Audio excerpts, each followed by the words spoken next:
Scary telling.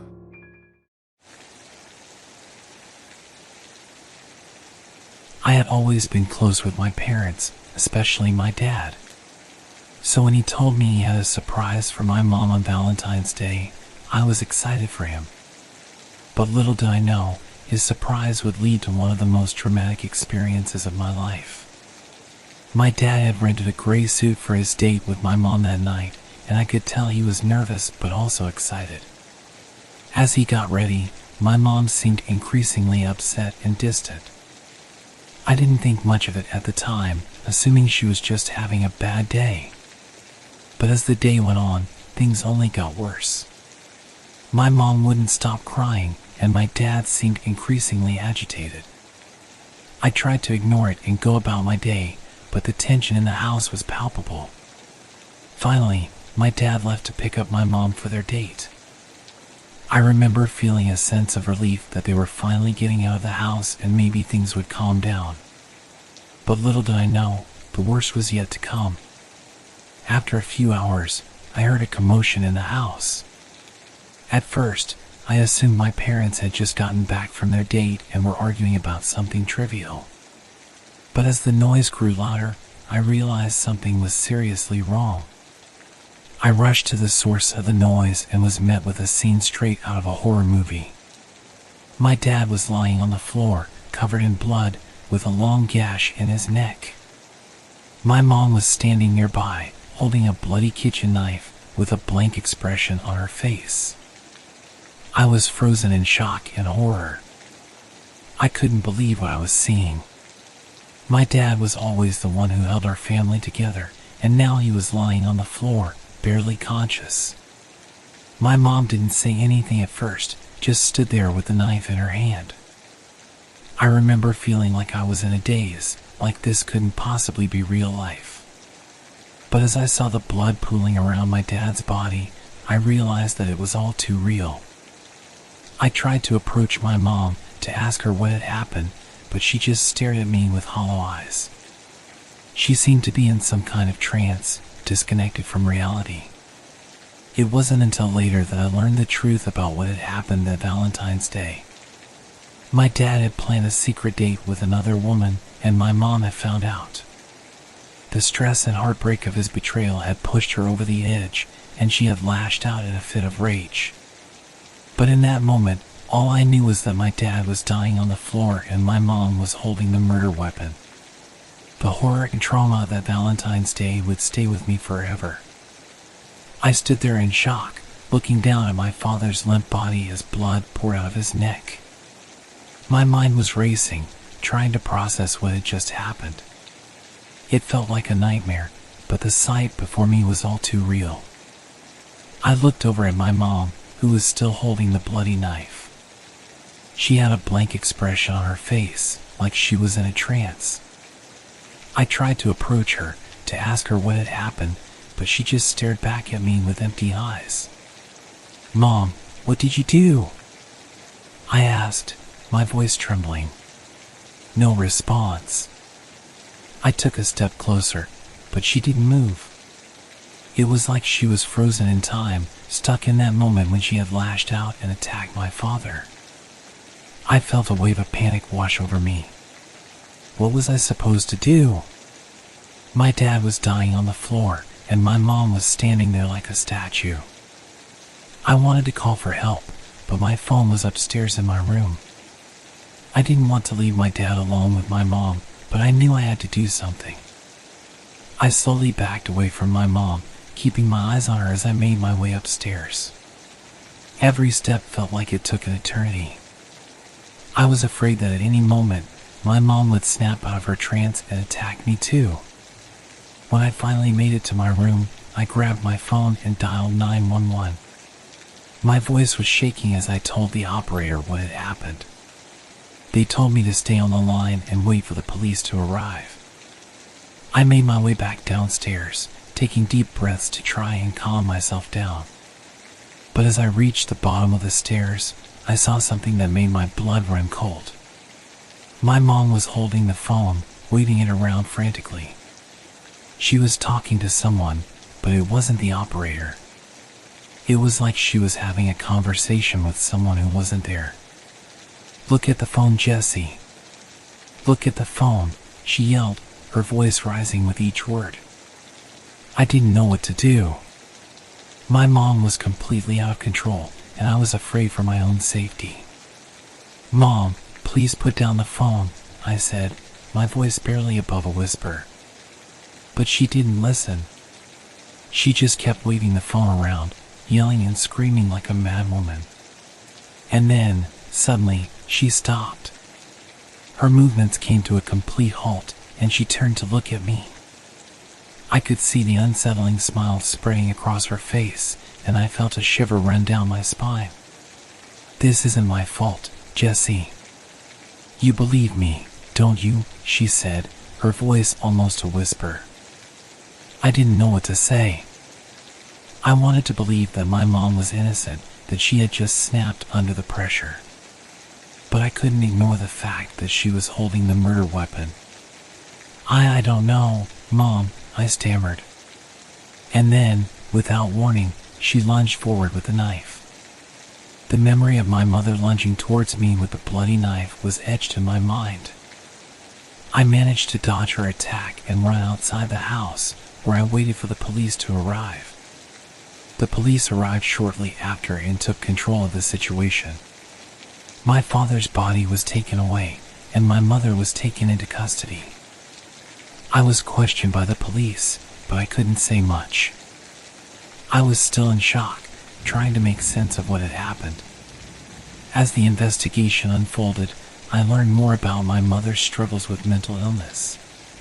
She had been diagnosed with bipolar disorder a few years earlier and had been taking medication to manage her symptoms.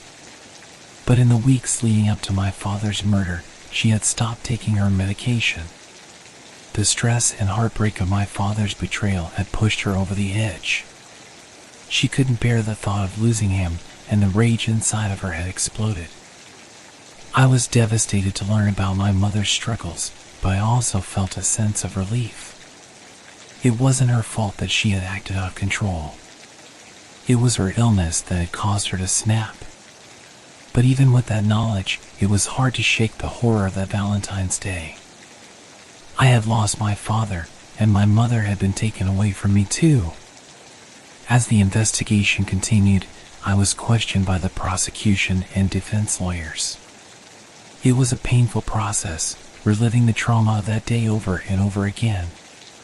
But I knew it was necessary to ensure that justice was served. I struggled with conflicting emotions towards my mother. On one hand, I loved her and wanted her to get the help she needed. But on the other hand, I couldn't ignore the fact that she had killed my father. As the trial approached, I tried to prepare myself for the possibility that my mother would be found guilty.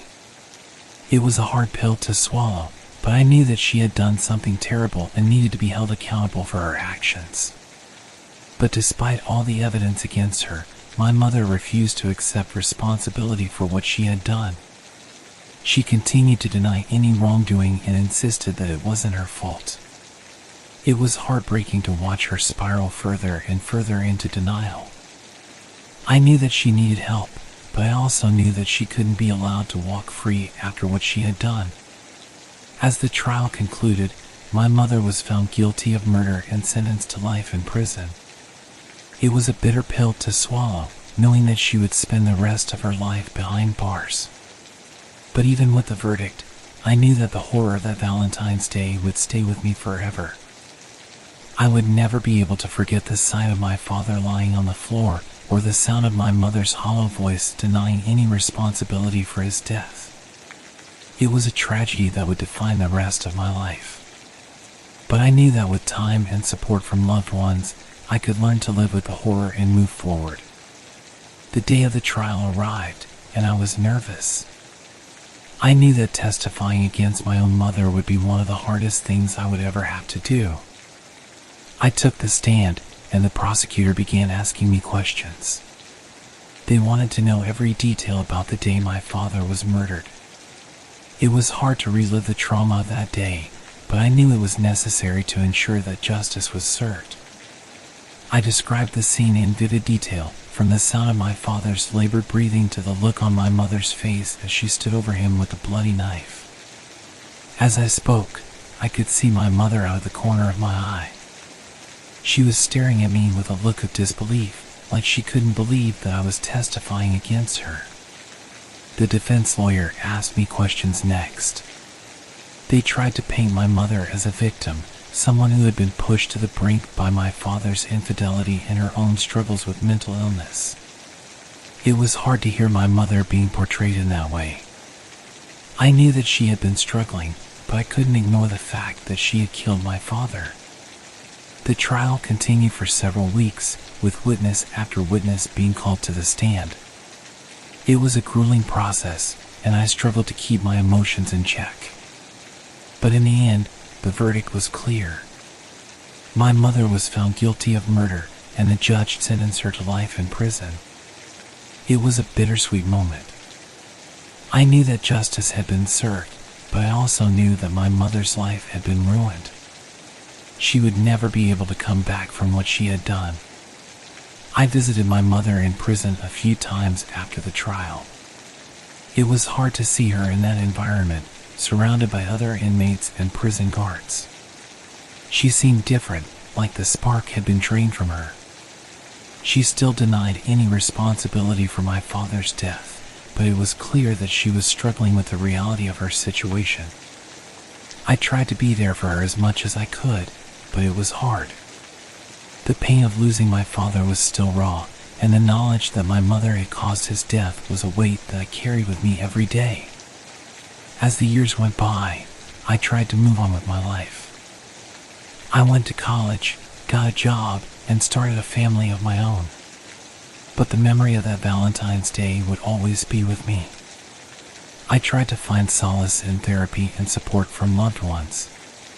It was a long and difficult journey, but with time, I was able to come to terms with what had happened and find some peace. The trial had been a turning point in my life. It was a moment when I had to confront the horror of what had happened and find a way to move forward. It wasn't easy, but it was necessary. After the trial, I knew that I needed to focus on healing and moving forward. The trauma of losing my father and seeing my mother go to prison had left deep wounds that needed time to heal. I started going to therapy, which helped me to process my emotions and find ways to cope with the pain.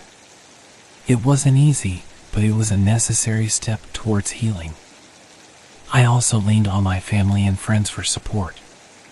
They were there for me when I needed them the most, offering a listening ear and a shoulder to cry on. As time passed, the pain of my father's death began to fade. It never went away completely, but it became easier to live with. I found comfort in the memories of my father, remembering the good times we had together and the love that he had shown me throughout my life. I also tried to forgive my mother. It wasn't easy, but I knew that holding on to anger and resentment wouldn't do me any good. Forgiving her didn't mean that I condoned what she had done, but it allowed me to let go of some of the pain and move forward. One of the things that helped me the most was giving back to others. I started volunteering at a local homeless shelter, and it gave me a sense of purpose and fulfillment. Helping others who were struggling reminded me that there was still good in the world, even in the face of tragedy. Over time, I found that the pain of my father's death had transformed into something else. It had become a part of me, shaping who I was and teaching me valuable lessons about life and love. I learned that life was precious and fragile, and that we should cherish the moments that we have with our loved ones. I learned that forgiveness was a powerful tool, one that could help us to move forward even in the face of unimaginable pain. Most importantly, I learned that I was strong enough to overcome even the most traumatic experiences. I had survived the horror of that Valentine's Day, and I had come out the other side a better person. The memory of that day would stay with me forever, but it no longer defined me. I had found a way to move forward and live a meaningful and fulfilling life, one that honored the memory of my father and the love that he had shown me throughout his life.